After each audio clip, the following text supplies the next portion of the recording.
Hello gardening friends, welcome to Backyard Basics. I'm John Dromgoole. You know, you can still put a lot of color in the garden right now. I know we're heading towards summer pretty quickly, but it's still early, and I think that there are many good choices for bright colors in the garden. For example, down here, starting on the left, is the salvias. These are annual salvias right here. They do very well in the full sun. It's a gorgeous little plant, and many of these plants, when they're spent, the flower is all over with, go ahead and pinch it off, and it'll continue to bloom even more and more.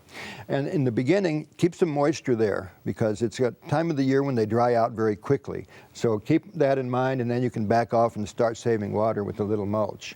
And then the pentas are there too. The penta's a great one for butterflies. It takes the full sun, but it would prefer maybe a little bit of protection in the afternoon.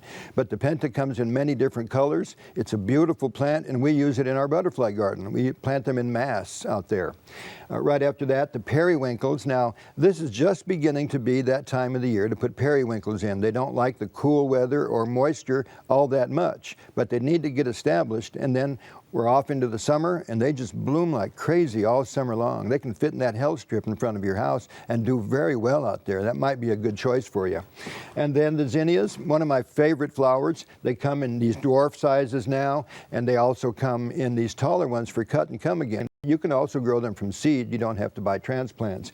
And then the marigolds, you know the marigolds, good color all summer long. And cosmos. Now here's a wonderful plant. It gets kind of tall. They're different sizes now. And these guys just bloom and bloom. They're great color out there, and nice friendly plant in a pot also. Then there's many for the shade, like impatiens, a classic plant, but the impatiens are dependable. They like a little bit more moisture. They might do very well in a nice container out in the garden, a colorful container. There's also torinias. That little torinia there is a beautiful little plant, kind of unusual if you've never grown it. It can take the shade or part shade very, very well, and a nice little unusual flower. Then we depend on foliage sometimes, and the foliage of the coleus, I think, is a very good choice for in those shady areas. One of the things I like to do with the coleus is to pinch them back now and then, and that causes them to branch more and more. And so this is a good one. And you know, they also tend to flower early. Take that flower off of there, that little spike that you see, take that off of there, and it'll continue to bloom much more. It's the same way with many of the plants. Taking the spent flowers off continues that bloom cycle. Sun plants, shade plants can all be grown from seed right now. It's still early, so go ahead and start your seeds. Get yourself a little tray like this, or recycle a little cup of some kind, and start your seeds in that.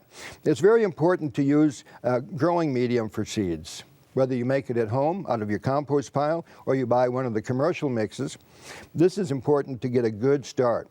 These commercial mixes with a little bit of compost added to them make a great growing medium. The seed gets off to a good start because there's a little bit of a nutrient there.